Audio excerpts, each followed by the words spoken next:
Who is a teacher? இந்த கொஸ்டினுக்கு வந்துட்டு இன்னி வரைக்கும் ஒரு ப்ராப்பர் டெஃபினேஷன் எக்ஸிஸ்டன்ஸில் இருந்ததே கிடையாதுங்க. ஆனால் who can be a teacher அப்படிங்கிறதுக்கான ஒரு வரையறையை வந்துட்டு ஒரு ஒரு ஒரு ஆள் வந்து வகுத்து போயிருக்கார் பல 100 வருஷங்களுக்கு முன்னாடி. அவர் பேர் வந்து புத்தா. என்கிட்ட வந்து நீங்கள் what is the best thing ever happen to humanity, human race அப்படின்னு கேட்டிங்கன்னா த பர்த் ஆஃப் புத்தான்னு தான் நான் சொல்லுவேன். நீங்கள் வந்துட்டு இந்த ஹியூமன் ரேஸுடைய செல்ஃப் அவேர்னஸ் கான்செப்டை வந்து 2 டைம் லைனில் பிரிக்கலாம். ஒன்று ப்ரீ புத்தா, இன்னொன்று போஸ்ட் புத்தா. ஸோ இதுதான் புத்தாவை பற்றின ஒரு ரஃப்பான ஒரு அவுட்லுக். ஆனால் புத்தாவுக்கு வந்து எக்கச்சக்க நரேட்டிவ்ஸ் இருக்குங்க. இப்போ ஈஸ்ட் ஏஷியன் கண்ட்ரீஸில் ஒரு நரேட்டிவ் இருக்குது, இந்தியாவில் ஒரு நரேட்டிவ் இருக்குது. ஓகேங்களா? புத்தாவுக்கு நம்ம இந்தியாவில் பொலிட்டிக்கல் நரேட்டிவும் இருக்குது. அம்பேத்கர் வந்துட்டு இந்த புத்திசத்தை பற்றி பேசலைன்னா வரலன்னா அதுக்கு ஒரு பொலிட்டிக்கல் நரேட்டிவ் வந்து நீங்கள் கொடுத்ததே அம்பேத்கர் தான். ஸோ அது மஸ்ட் நீடட். அதுவும் நிறையா பேசியிருக்காங்க. நீங்கள் கூகுள் பண்ணிங்கன்னா நிறையா கிடைக்கும். இந்த பக்கம் பார்த்தீங்கன்னா ரொம்ப வந்து ஸ்பிரிச்சுவல் நரேட்டிவ் கொடுத்து வச்சுருக்காங்க புத்தாவுக்கு. ஸோ ஸ்பிரிச்சுவாலிட்டின்னு தாண்டி இந்த ஒரு ஸ்டேஜுக்கு அப்புறமேட்டு புத்தாக்கு அப்புறமேட்டுக்கு புத்திசத்துக்குள்ளே வந்துட்டு பார்த்தீங்கன்னா நிறையா வந்துட்டு பிரமணிக்கல் தாட்ஸு, ஆரியன் தாட்ஸ் உள்ளே போக போக அது ஒரு ஸ்டேஜுக்கு அப்புறமேட்டுக்கு ரொம்ப சூப்பர்ஃபிஷியலாக மாறிட்டு வருது. மாறி இப்போ இந்த ஸ்டேஜ் வந்து நிற்கிது புத்திசம். ஸோ அதை பற்றி நீங்கள் கூகுள் பண்ணால் தெரிஞ்சுக்கலாம். புத்தா எப்படி பிறந்தாருன்னு போட்டிங்கன்னா கதை சொல்லுவாங்க. புத்தா வந்து பிறக்கும்போது வந்துட்டு ஒரு சேஜ் ஆகிடுவான், அப்படி இல்லைன்னா வந்துட்டு ராஜாவாகும் அப்படின்னு சொல்லிட்டு ஒரு யோகி சொன்னதுனால அவங்க அப்பா வந்து வீட்டுக்குள்ளேயே வச்சு வளர்த்தார் சித்தார்த்தா ஒரு நாள் வெளியே போனார், அப்புறம் மக்களை பார்த்தாரு, அப்புறம் வந்து புத்திசம் நோக்கி போனாருலாம் சொல்லுவாங்க. இது ஒரு நரேட்டிவ். ஓகேங்களா? அதே புத்தாவை பற்றி புத்தாவுடைய ஸ்காலர்லி நரேட்டிவ்னு நீங்கள் பார்த்தீங்கன்னா 8 வகையான சமாதி இருந்திருக்கு அந்த காலத்தில். The right types of samadhis. அதை ஸ்கூல்ஸ் நடத்துவாங்க. அந்த காலத்தில் வந்து நம்ம ஸ்கூல் மாதிரி ஒரு ஸ்கூல் ஒரு டெக்னிக் யூஸ் பண்ணும். எப்படி ஷாலன் ஒரு ஸ்கூல் சொல்லி தருவாங்க, அப்புறம் விங்ஃபூன்னு ஒரு குங்ஃபூ ஸ்டைல் ஒரு ஸ்கூல் சொல்லி தர மாதிரி. அப்போ அந்த காலத்தில் நிறைய ஸ்கூல்ஸ் இந்தியாவில் இருந்திருக்கு. ஒன்று ஒரு ஆர்ட் ஆஃப் லிவிங்கை சொல்லி கொடுத்துருக்கு. அது எல்லாத்தையும் ட்ரை பண்ணார். புத்தாவால் முடியல. அப்போ கடைசியில் எதுவுமே அவருக்கு வந்து கை கொடுக்கல. அதனால் கடைசியில் வந்துட்டு சமானான்னு ஒரு துறவு நிலை எடுத்தார். சமானானா யாருன்னு பார்த்தீங்கன்னா தெரிஞ்சுக்கிங்க. சும்மா சமானான்னு யாருன்னு பார்த்தீங்கன்னா நடந்துகிட்டே இருப்பாங்க. ஒரு 10 கவலையோட நடந்துகிட்டே இருப்பாங்க. சாப்பாடு கேட்க மாட்டாங்க, யார்ட்டையும் எதுவும் கேட்க மாட்டாங்க. யாராவது பார்த்து கொடுத்தா தான் உண்டு. அவங்களாம் வாய் விட்டு சாப்பாடு போட்டுன்னு கேட்க மாட்டாங்க. ஸோ ரொம்ப சீரியஸான ஒரு நிலையாக இருந்திருக்கு அந்த சமாதிகள்லேயே. கடைசி லெவல் சமாதியாக இருந்தது. அதை அடைஞ்சு அதுக்கப்புறமேட்டு தான் அதுவும் வேஸ்ட்டுன்னு தெரிஞ்சு புத்தாவாக மாறுறாரு, என்லைட்டன்மெண்ட்டாக மாறுறாருன்னு ஒரு கதை இருக்குது. ஸோ இது கொஞ்சம் சூப்பர்ஃபிஷியலாகவும் இருக்கிற கதை தான். இது உண்மையாக இல்லையான்னு அந்த பக்கம் போக வேண்டாம். ஏன்னா அதை பற்றி நிறையா பேர் டிபேட் பண்ணுறாங்க, பேசுகிறாங்க.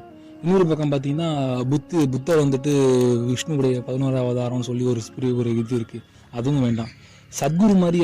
சத்குரு ஜக்கி வாசுதேவ மாதிரியான கார்பரேட் ஆட்கள் என்ன சொல்கிறாங்கன்னா வந்து பார்த்தீங்கன்னா யோகாசனத்தை வந்து இன்வைட் பண்ணதே புத்தாங்கிற மாதிரி சொல்கிறாங்க. புத்தா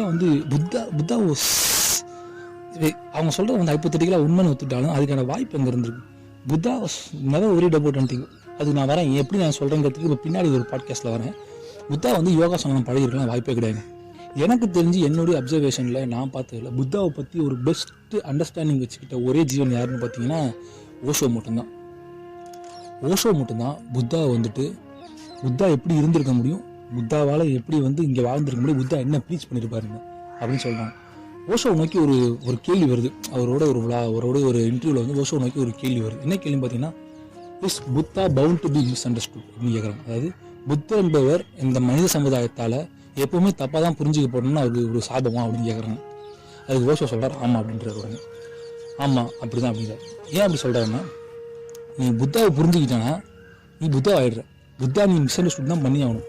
அது ஒரு நிலை அப்படிங்கிறாரு ஓஷோ. நல்லா புரிஞ்சுக்கிங்க. ஓஷோ வந்துட்டு புத்தாவை நிலைங்கிறார். ஸோ எனிபடி கேன் பி புத்தாங்கிறார் அவரை பொறுத்தவரைக்கும், ஓஷோவை பொறுத்தவரைக்கும். அதான் கான்செப்ட். எப்படி வந்துட்டு ஒரு குறிப்பிட்ட சிவனுக்கு நான் சொல்கிறது உண்டுங்க. சிவன் வந்து ஒரு நிலைன்னு பார்க்குற ஆட்களும் இருக்காங்க. சிவனுங்கிறது நிலை, சிவன் கடவுள் கிடையாது. அது ஒரு எக்ஸிஸ்டன்ஸ் அப்படின்னு பார்க்குறவங்களும் இருக்காங்க.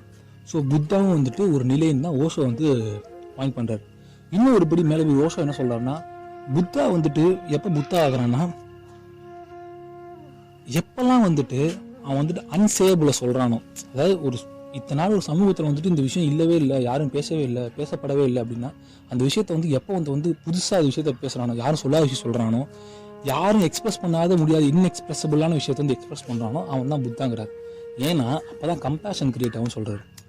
இப்போ இத்தனை நாள் வந்துட்டு ஒரு நரேட்டிவ் வந்துட்டு இருக்குங்க உலகத்தில், இதுதான் பண்ணோம் இதான் பண்ணணும்னு. அதையும் தாண்டி இதை 11th ஃபார்ம் ஆஃப் பர்செப்ஷன் சொல்லுவாங்கள்ல, அதை பார்த்துட்டு அதுலேருந்து ஒருத்தன் வந்து ஒரு கருத்து வைக்கிறான் பார்த்தீங்களா, அவன் தான் புத்தாங்க. இதுதான் புத்தா பண்ணார். இல்லை அவர் போய் யோகாலாம் பண்ண மாதிரிலாம் ரெக்கார்ட்ஸ் எதுவுமே கிடையாது. உட்காந்து யோகாலாம் மெடிடேஷனுங்கிற கான்செப்டே வந்துட்டு யோகா வந்துட்டு அங்கே புத்திசத்துக்கிட்ட தான் எடுத்திருக்காங்க. அது மெடிடேஷனுங்கிறது வந்துட்டு எல்லாருக்கும் புது. நீங்கள் ஒரு இடத்துல போய் உட்காந்து எந்த விதமான ஒரு தாட் ப்ராசஸையும் சகிச்சிக்காமல் கான்டெம்ப்ளேட் மட்டும் பண்ணாலும் மெடிடேஷன் சொல்கிறாங்க புத்திஸ்ட் மங்கெல்லாம். ஸோ இன்னி வரைக்கும் அதான் ஃபாலோ பண்ணுற புத்திசம் ஃபாலோ பண்ணுற ஆட்களும் அதான் நம்புகிறாங்க. உண்மையான மெடிடேஷனோட அண்டர்ஸ்டாண்டிங் அதான் நம்புகிறாங்க.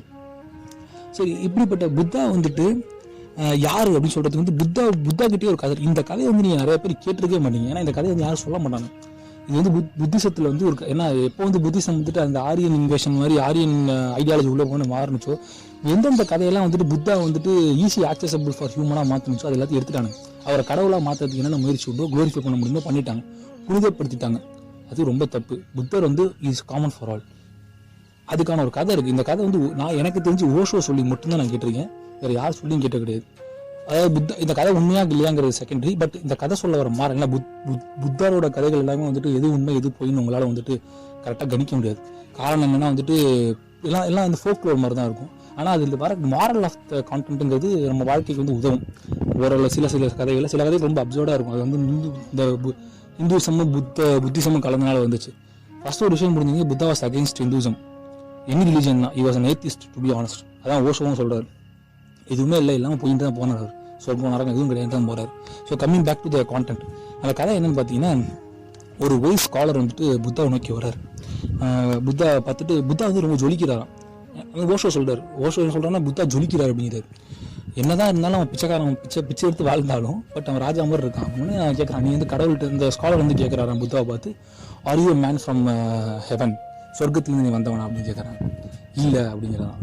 புத்தா இல்லைங்கிறான். அப்புறம் கேட்குறான், நீ வந்துட்டு அப்போ வந்துட்டு கந்தர்வாவான்னு கேட்குறான். கந்தர்வானா யாருன்னு பார்த்தீங்கன்னா, இப்போ உலகத்தில் கடவுள்களுக்கு வந்து இசையை வாசிக்கிறோம். இந்த கான்செப்ட் வந்துட்டு வைக்கிங்ஸ் மித்தாலஜிலும் இருக்குது. அதாவது கடவுளுக்கு வந்து மியூசிக் ப்ளே பண்ணுறாங்க. ஏன் இப்படி சொல்கிறாருன்னா, ஓஷோ அந்த கதையை சொல்லும்போது சொல்கிறாருன்னா ஒரு பாயிண்ட் ப்ளேஸ் பண்ணுறாரு ஓஷோ அந்த கதையை சொல்கிறச்சு. புத்தா சுற்றி இசை இருந்துகிட்டே இருக்கான். அது என்ன இசைனா, the music of silence, the music of voiceless, இந்த மியூசிக் ஆஃப் நோ சவுண்டு தான் புத்தா சுற்றி இருக்கான். அப்படியே அந்த அவுரா படர்ந்துருக்கான். நீங்கள் ஒரு விஷயம் யோசிச்சு பார்த்தீங்க, என்னதான் வந்து லோஃபி மியூசிக்கு, சைனீஸ் மியூசிக்கு, இந்த இந்தியன் மியூசிக்கு, யுவன் சங்கர் அதை எது கேட்டாலும் எதுவுமே இல்லாமல் ஒரு பர்சன் வந்து முன்னாடி காமாக உட்காந்துருந்தாருன்னா அந்த காம்னஸே உங்களுக்கு ஒரு இசையை கொடுக்கும். நீங்கள் காமாக இருக்கணுன்ற அவசியம் கிடையாது. இப்போ முன்னாடி ஒரு பர்சன் வந்து எந்த விதமான சலம்பலும் இல்லாமல் சலனமும் இல்லாமல் சத்தம் போடாமல் ஒரு காமாக ஒரு என்வரன்மெண்ட்டில் உட்காந்துருக்காருன்னா அது உங்களுக்கு ஒரு 100 இசையை கேட்ட ஒரு ஃபீலை கொடுக்கும். நீங்கள் எவ்வளோ டென்ஷன் டென்ஷன் குறையும். ஸோ அது மாதிரி இருக்காராம் புத்தா. நீ உடனே இந்த ஸ்காலர் கேட்குறான், நீ கந்தர்வாவா அப்படிங்கிறான். இல்லை, நான் கந்தர்வாலாம் கிடையாது அப்படின்னு ரொம்ப கடுப்பாயிரம். வரிசையாக கேட்குறாங்க. அதாவது கடவுள்லேருந்து பூமிக்கு வர மனுஷனுக்கு வர வரைக்கும் நிறைய படிநிலைகள் இருக்குது. கடவுள்கள் தேவர்கள் அப்படின்னு சொல்லி ஒன்றுனா கேட்டு வராராம். எதுவுமே இல்லைன்னா கடைசியில் கடுப்பாய் கலந்து நீ மேலே மனுஷனா இல்லையா அப்படிங்கிறான். உடனே புத்தா சிரிச்சிட்டே வந்துட்டு, உன்னோட நீ ரொம்ப கோவப்படுற, ஆனால் யாருன்னு தெரியுது, ஆனால் வேறு வழியில் நான் வந்துட்டு உண்மையை சொல்லிடுவான், நான் மனுஷனும் கிடையாது அப்படின்னு சொல்லிடுறாராம். என்னடா அப்படின்னு, அப்போ நீ மிருகம் அப்படின்னு கேட்குறாராம் ஸ்காலர். திருப்பி அவனை பார்த்து புத்தா பார்த்து கேட்டோன்னு, இல்லை நான் மிருகமும் கிடையாது, அப்போ நீ யார் தான் அப்படின்னு கேட்டோன்னே புத்தா சொல்கிறாராம், நான் யாருன்னு பார்த்தீங்கன்னா I am just a reflection அப்படிங்கிறாராம். ஓகேங்களா? I am an awareness. இன்னும் கரெக்டாக சொன்னா ஐ எம் அன் அவேர்னஸ் அப்படிங்கிறான். நான் யாருன்னா நான் வந்து ஒரு புரிதல் அப்படிங்கிறார். நல்லா புரிஞ்சுங்க. புத்தா வந்து இந்த கதை உண்மையாக பொய்யாங்கிற கான்செப்ட் போகாதீங்க. இந்த கதையில் இருக்கிற அண்டர்ஸ்டாண்டிங் என்ன, தன்னை வந்து புரிதல் தான் வந்து புத்தர் வந்து வெளிப்படுத்திக்கிறார். ஓகேங்களா? இது வந்து இந்த புரிதல்ங்கிற வார்த்தை வந்து புதுசாக இருக்குல்ல உங்களுக்கு. புத்தரை கடவுள்ன்ற கான்செப்ட்லையும் உங்களை கொண்டு போக முடியாது. அவரோட டீச்சருங்கிற கான்செப்ட்லையும் ஒரு மனுஷன்ற கான்செப்ட்லையும் கொண்டு வர முடியல. அண்டர்ஸ்டாண்டிங் ஒரு நிலைங்கிறது. புத்தாங்க ஒரு நிலை தானே. சித்தார்த்தா வேற, புத்தா வேறங்க. சித்தார்த்தா வந்து புத்தாவை மாறுறாரு. இப்போ நீ கேட்டுட்டு நீங்கள் நாளைக்கு புத்தாவை மாறலாம். அண்டர்ஸ்டாண்டிங் தான். புரியுதுங்களா? இதுதான் உங்களுடைய வந்துட்டு உங்கள் லைஃப் வந்துட்டு ஒரு கொஞ்சம் ப்ரெஷர்லெஸ்ஸாக கொண்டு போகும். மெடிடேஷன் பண்ணும்போது புத்தா சிலையும் வச்சுக்கிறீங்க பக்கத்தில். என்னதான் வந்து நீங்கள் இது பண்ணாலும் உட்காந்து மெடிடேஷன் பண்ணும்போது யோகா விட்டுருங்க. யோகா மெடிடேஷன் பண்ணும்போது வந்து மூக்கை குத்திக்கிட்டு பண்ணுறது, பிராணாயாமம்லாம் விட்டுருங்க. மெடிடேஷன் உட்காந்திங்கன்னா உங்களுக்கு வந்து ஃபஸ்ட்டு உங்களுக்கு ப்ரிஃபர் பண்ணுற புத்தான்னு ப்ரிஃபர் பண்ணுறீங்க. உங்கள் எல்லாரும் முக்கால்வாசி பேர் வீட்டில் புத்தா சிலை வச்சுட்டு புத்தாவை கொண்டாடுறீங்களா? புத்தா யாருன்னு தெரிஞ்சுக்கிங்க. எல்லா நரேட்டிவும் படிக்காங்க. உங்களுக்கு என்ன நரேட்டிவ் செட் ஆகுது? நீங்கள் எதுக்கு புத்தாவை தேடி போகிறீங்க? ஒரு ஏத்திஸ்ட் வந்து புத்தா தேடி போகிறான் அப்படின்னாலும் ஒரு காரணம் இருக்கும். ஏதோ ஒரு லைஃப்பில் வந்துட்டு ஒரு பீஸ் கிரியேட் பண்ணுறது தானே போகிறீங்க. அதுதான் இந்த கதை வந்து உங்களுக்கு புரிய வைக்குது. என்ன சொல்லுதுன்னா, திருப்பி புத்தா வந்து ஐ எம் அன் அவேர்னஸ் அப்படிங்கிறார். தன்னை வந்துட்டு ஒரு புரிதல் நிலை அப்படின்னு தான் சொல்கிறாரு. தவிர ஐ எம் மிரர்னு வேறு சொல்கிறார். ஏன் இதை சொல்கிறாருன்னா, நான் இப்படி மிரராக இருந்தால் தான் என்னால் வந்துட்டு யார் யார் கம்பேஷனே இல்லாமல் வாழ்கிறாங்களோ, அதாவது கஷ்டப்படுறவங்களுக்காக என்னால் வந்து வருந்த முடியும். ஐ கேன் வீப் ஃபார் புவர் அப்படிங்கிறது. அவனை பார்த்து இது நீ பண்ணுறது தப்பு இப்படின்னு ஒரு ஐடியா சொல்ல முடியும். பிரச்சனை என்னன்னா ஓஷோ அதே சொல்றாரு, இதெல்லாம் பண்ணாலுமே புத்தாவால் ஒரு சாதாரண ஒரு மனுஷனுக்கு புரிய வைக்க முடிய முடியுங்கிறார். புத்தரால் என்றைக்குமே அந்த புத்த நிலையை வந்துட்டு இன்னொருத்தருக்கு வந்துட்டு புரிய வைக்கவே முடியாதுங்கிறார். அது வந்து இட் கெனாட் பி தாட் அப்படிங்கிறார் ஓஷோ. இட்ஸ் செல்ஃப் ரியலைசேஷன் அப்படிங்கிறார் ஓஷோ. இன்னி வரைக்கும் இந்த பெஸ்ட் டெஃபினேஷன் பார்த்தீங்கன்னா புத்திசத்தை பற்றியும் புத்தாவை பற்றியும் இந்த ஒரு விஷயத்த நான் இது பார்க்குறேன். ஸோ நீங்கள் இந்த கான்செப்ட் வந்து இப்போ விவிடாக கண்டெம்பரரியில் பொருத்தி பாருங்களேன். இப்போ நீங்கள் வந்து என்ன பண்ணுங்க, ட்ராவலர்ஸ்னு நம்ம வந்து மாறுறோம், ட்ராவல் லாக் பண்ணுறோம், ட்ராவலர்ஸ் பண்ணுறோம். லைஃப்லேருந்து ஒரு டெஸ்டினியே இல்லாமல் வாழ்கிற வாழ்க்கையை வந்து இப்போ விரும்ப ஆரம்பிக்கிற சமூகம். புரியுங்களா? என்னடா இப்போ பார்த்தா வந்துட்டு நான் நில்லிசம் பற்றி பேசுகிறேன், நில்லிசம் விட்டுருங்க. நில்லிசம்பர கான்செப்ட் வந்து ரொம்ப எதுவுமே இல்லாமல் வாழ்றது. நில்லிசம் பற்றி நான் பேச விரும்பல. டெஸ்டினி இல்லாமல் நான் என் லைஃப் வந்து வாழணும் அப்படிங்கிறாங்க. ஒரு ட்ராவலராக இருக்கணும்னு ஆசைப்படுறாங்க, ஒரு இடத்துல தேசாந்திரியாக வாழணும்னு ஆசைப்படுறாங்க. ஸோ இது எல்லாத்துக்கும் வந்துட்டு என்ன காரணம்? ஃபிலாசபி ஆஃப் ஃப்ரீடம் தானே. ஃபிலாசபி ஆஃப் ஃப்ரீடம் எப்போ கிரியேட் ஆகும்? உங்களோட பவுண்டு பெயின் எல்லாத்தையும் நீங்கள் இக்னோர் பண்ணிட்டு போகும்போது தான் கிரியேட் ஆகும். புரியுதா இல்லையா? இப்போ நான் வந்துட்டு இப்போ திடீர்னு நான் இன்றைக்கி வந்துட்டு நான் வந்து ட்ராவல் பண்ணி போனால் ஆசைப்பட்றேன், எல்லாத்தையும் விட்டு போனால் முடியாது. ஏன்னா எனக்கு வந்து பவுண்ட் இருக்குது, பின்னாடி என் குழந்தை இருக்குது, என் ஒய்ஃப் இருக்காங்க. அவங்க விட்டு போகணும்னு நினச்சாலே அவங்க என்ன பண்ணுறாங்கன்ற மைண்ட் இருக்கும். அதாவது வந்து எல்லாரும் தோல்வியாக போனோமா அப்படிங்கிறது கிடையாது. ஆனால் ஓஷோ என்ன சொல்கிறாங்கன்னா, உனக்கு எது இருந்தால் நீங்கள் உள்ள அடையலைங்கிறாரு. ஒரு மணி நேரம் அவங்க ஜென் ஸ்பாட்டுக்கு போயிட்டு வாங்குறாரு. ஜென் ஸ்பாட்டை கிரியேட் பண்ண தெரியணும். அதுக்கு நீங்கள் வந்து புத்தாவை வந்து உள்வாங்கிக்கணும். இதுதான் புத்தா, இப்படிதான் புத்தா இருக்காரு, இட்ஸ் காம்ப்ளிகேட்டடான திங் கிடையாது அப்படின்னு நினைச்சிட்டீங்கனாலே முடிஞ்சு போச்சு. நீங்கள் புத்தா மாற வேணாம். புத்தா யாருன்னு தெரிஞ்சா போதும். நான் சொன்னல ஒரு எக்ஸாம்பிள், உங்கள் ரூமில் உங்கள் முன்னாடி வந்துட்டு சைலண்ட்டாக ஒரு ஆள் எந்த விதமான சலம்பும் இல்லாமல் ப்ரெஷர்னு ஒரு என்ன சொல்கிறது ஒரு விதமான ஒரு ரியாக்ஷன் இல்லாமல் அமைதியாக உட்காந்துருந்தாருன்னா ஆட்டோமேட்டிக்காக வந்துட்டு உங்களுக்கு ஒரு அமைதி வரும். புரியுங்களா? அதானே உங்கள் அட்மாஸ்பியரே மாறுதில்லை. அந்த மாதிரி தான் புத்தா. புத்தா வந்து உங்களுக்கு ஒரு ரிஃப்ளெக்ஷன் தான். நீங்கள் இப்படி இருக்கணும்னு ஆசைப்பட்டீங்கன்னா அப்படி தான் இருக்க முடியும். நீங்கள் இந்த நெரேட்டிவ்ல பாருங்கள், இதுதான் எல்லாத்தையும் செட் பண்ணுதுங்க. நான் இப்போ உங்கள்கிட்ட பேசும்போது தான் கொஞ்சம் வந்து யோசிச்சு பார்க்குறேன், கொஞ்சம் ஓப்பன் அப் பண்ணி பார்க்குறேன்.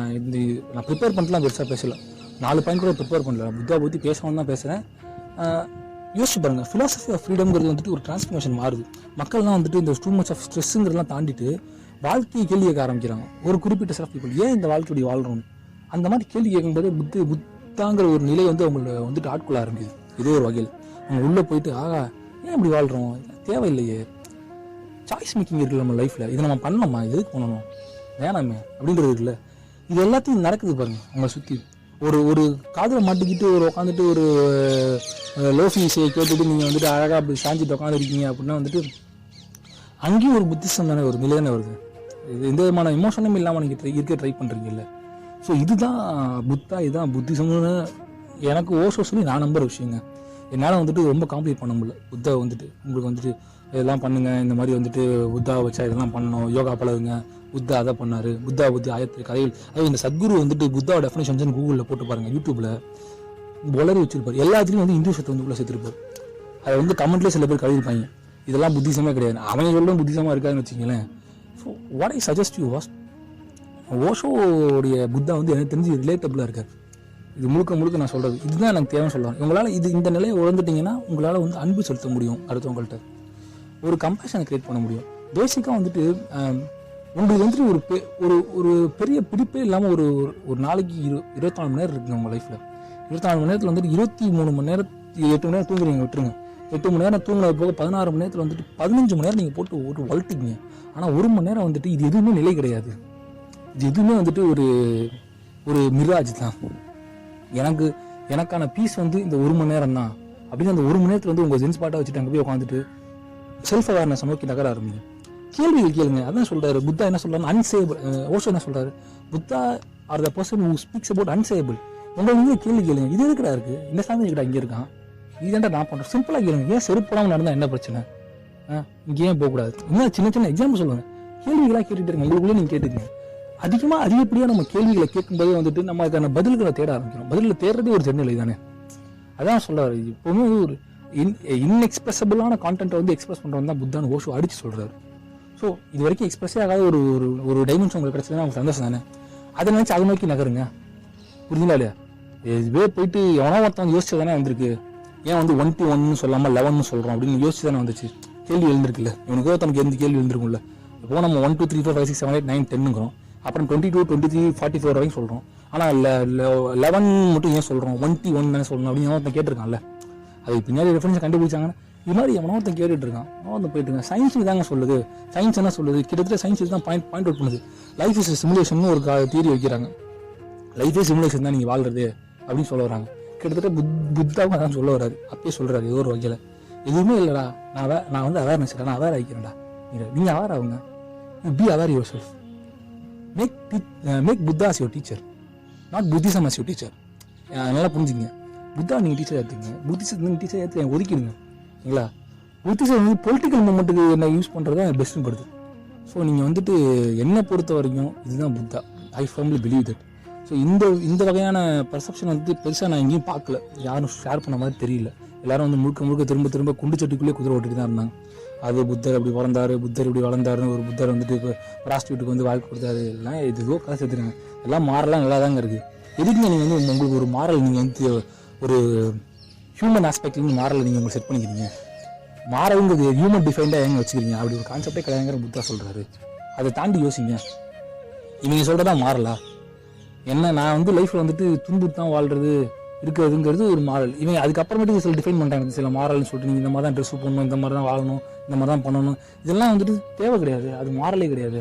அதையும் நீ மாறலாக வச்சுக்கிற, அது உன்னுடைய சோசியல் ஸ்டிக்மாக்காக நீ வரையிறது சில கோட்பாடுகள், அது ஊருக்கு மாற போகுது. அதை நீ மாறல்னு நீங்கள் பேஸ் பண்ணாது, கல்ச்சரல் நீங்கள் பேஸ் பண்ணாது. அதான் சொல்லுறேன். இதெல்லாம் கேள்வி கேட்கணும். இந்த கேள்வியெல்லாம் கேட்கும்போது தான் வந்துட்டு புத்திசம்ங்கிற நிலை கடந்து புத்தாங்கிற நிலைக்கு நீங்கள் போறீங்க. ஸோ இன்னைக்கு டீச்சர்ஸ் டேக்கு வந்துட்டு புத்தாவை பற்றி பேசினதான் வந்துட்டு எனக்கு ஒரு சாட்டிஸ்ஃபேக்ஷனான விஷயம். ஏன்னா நானே பேசும்போது நிறைய விஷயம் யோசிக்கிறேன். எல்லாரும் கேட்குறாங்க, நீங்கள் ப்ரிப்பேர் பண்ணிட்டு பேச மாட்டேங்கிற, நோட்ஸ் எழுதிட்டு. நான் நோட்ஸ் எழுதுறது இல்லைங்க, ஏன்னா அந்த பாட்காஸ்ட்டில் இருக்கிற வைப் போய்டும். அதுவும் இன்றைக்கி நான் பேசினது வந்துட்டு ஒரு நோட்ஸ் எழுதுறேன். என் கையில் பெருசாக நோட்ஸ் எதுவும் இல்லை, ஓஷோஸ் 4-5 பாயிண்ட் தான் வச்சு நான் பேசியிருக்கேன். ஸோ இதாங்க புத்தா. இப்போ நான் பாட்காஸ்ட் பண்ணுறதே ஒரு புத்த நிலை தாங்க. எந்த விதமான ப்ரிப்பரேஷன் இல்லாமல் நான் அவேரான விஷயத்தை மட்டும் உங்களுக்கு அப்படியே ராவாக சொல்கிறேன். அதனால தான் வந்துட்டு அங்கேயும் ஸ்டம்பிளிங் ஆகுது. ஏன்னா ஐம் லுக்கிங் ஃபார் வேர்ட்ஸ். எனக்கு ரொம்ப ஸ்கிரிப்டடாக போக பிடிக்கல பாட்காஸ்ட்டை பொறுத்த வரைக்கும். அது நல்லா இருக்குமான்னு தெரியல, நல்லானா மாற்றிக்கிறேன். ஏன்னா கேட்குற உங்களுக்கு பிடிக்கணும் இல்லை, என்னடா ரொம்ப மொக்க போகிறேன் ஆயிடக்கூடாது. ஸோ இது என்ன பொறுத்த வரைக்கும் ஒரு புத்திச நிலை தான். நல்லா போட்டு சுற்றி அடிக்கிறான்னு ஐயா. I'm saying like that. I'm aware. I'm trying to tell you what I'm aware of. உட்காந்து ஒரு 10 பக்கத்துக்கு நான் கூகுளில் எழுதி வச்சுட்டு மிஸ்டர் எம்ஜி அண்ணா, மதன் கோரி அண்ணா மாதிரி படப்படம் படிச்சுட்டு போயிடலாங்க. அது என்னோட அவேர்னஸ் கான்செப்டில் வர மாட்டேங்குது. இல்லை, எனக்கு பிடிக்கல. எடுத்து வச்சுட்டு நான் ஒரு பேப்பரை எடுத்து பார்த்துட்டு இதுவா அதுவான்னு. எனக்கு I want to be free. எழுதும்போது தான் எழுதிருக்கேன் நான். எது இப்போ வந்து அப்படி எழுதுனேன். I want to be free. ஒரு unscripted version of my ideas to be conveyed அப்படின்னு நான் நினைக்கிறேன். நான் அதுதான் புத்திசம் சொல்லுது. நான் என்னை வந்து ப்ரௌடு புத்தா ஃபாலோவர் நான் சொல்லிக்கலாங்க. ஏன்னா என் வாழ்க்கையே கிட்டத்தட்ட அப்படியே நடந்துட்டு இருக்கேன். நான் இந்த டைப் ஆஃப் புத்திசம், இந்த டைப் ஆஃப் புத்தாவை வந்து நான் ஏற்றுக்கிட்டு கிட்டத்தட்ட ஒரு 10 வருஷம் ஆகும். ஆமாம், நான் ஃபஸ்ட்டு இன்ட்ரடியூஸ் ஆனது ஓஷோட இன்ட்ரடியூஸ் ஆகிறேன். ஓஷோ எனக்கு இன்ட்ரடியூஸ் எப்போ ஆனால் 2009 இன்ட்ரடியூஸ் ஆகிறாரு. ஸோ வரேன். அப்போ ஆமாம் 10 வருஷம் ஆயிடுச்சு. ஸோ இதுதான் வந்து இந்த வரைக்கும் நான் ஃபாலோ பண்ணுற கான்செப்ட். நான் ஒரு 1 hour போய் உட்காந்துருக்கேன் என் சென்ஸ் ஸ்பாட்டில். எல்லாத்தையும் நான் வந்து யோசிப்பேன். ஏதாவது வந்து இன்டெலெக்சுவல்ன்ற வேர்டுக்கு போயிட்டாங்க உடனே. பூஸ்டமாக யோசிப்பேங்க. நான் ரொம்ப முக்காலாம் யோசிச்சிருக்கேன் லைஃப்பில் உட்காந்து. ஏன் இந்த கட்டை விரலுக்கு வந்து கட்டை விரல்னு பேர் வந்துச்சு, ஏன் இந்த கட்டை விரல் வந்துட்டு இது இவ்வளோ பெருசாக இருக்குது, இதுக்கு வந்து காரணம் எல்லாம் யோசிச்சிருக்கேன். சயின்ஸ் படி ஆன்சர் இருந்தாலும் அதை தாண்டி வேறு ஏதாவது காரணம் இருக்குமா நானே மண்டே போட்டு குழஞ்செல்லாம் இருக்கேன். ஸோ அந்த மாதிரியான நிலைமைகள் இருக்குது. So I advice you, actually urge you all to try this concept. ஒரு 1 hour உங்கள் லைஃப்பில் ஒதுக்கிங்க. நீங்கள் புத்தாக்கான நேரமாக வச்சுக்கிங்க. நீங்கள் புத்தா ரிலீஸ் பண்ணுங்கள். கதையெல்லாம் படிக்காதீங்க, உட்காந்துங்க, கண்ணை மூட்டு உட்காந்துக்குங்க. உங்களை சுற்றி அப்படியே ஒரு பீஸ்ஃபுல்லான அவரை க்ரியேட் பண்ணிக்கிட்டு யோசிங்க. வீட்டில் இருக்க பிரச்சனைகளை யோசிங்க, எல்லாம் யோசிங்க. 1 வாரம் யோசிப்பீங்க, 2 வாரம் யோசிப்பீங்க. 4வது வாரத்துலேயே வந்துட்டு அரை போடா அப்படின்ட்டு உங்களுக்கே வந்துடும் மைண்ட். அந்த நிலம் வந்துட்டாலே போதும். So this is Buddha. அந்த this is how Buddha should be. இல்லை சும்மா எல்லாத்தையும் எதுக்குங்க போட்டு காம்ப்ளிகேட் பண்ணி எல்லாருக்கும் வந்து க்ளோரிஃபை பண்ணிட்டு யாராவது ஒருத்தர் நமக்கு அக்சசபிளாக இருந்துட்டு போட்டுமே, ஏதோ ஒரு நிலை நமக்கு அக்சசபிளாக இருந்துட்டு போகணும். அதையும் பிடுங்குறீங்க. எனக்கு ஈஸியாக இருக்குங்க. நான் குளிச்சுட்டு வந்து புத்தாவை கும்பிடணும் அவசியம் கிடையாதுங்க. கும்பிட வேண்டிய அவசியம் கிடையாதுங்க புத்தாவை. நான் ஃபர்ஸ்ட் ஆஃப் ஆல் ஏற்றுக்கிட்டா போதும் இல்லை. ஸோ கொஞ்சம் யோசிங்க. Thank you so much. Let us all be aware of Buddha and let us try to understand the awareness. இதுதான் என்னுடைய டீச்சர்ஸ் டேக்கான உங்களுக்கு விஷஸ்.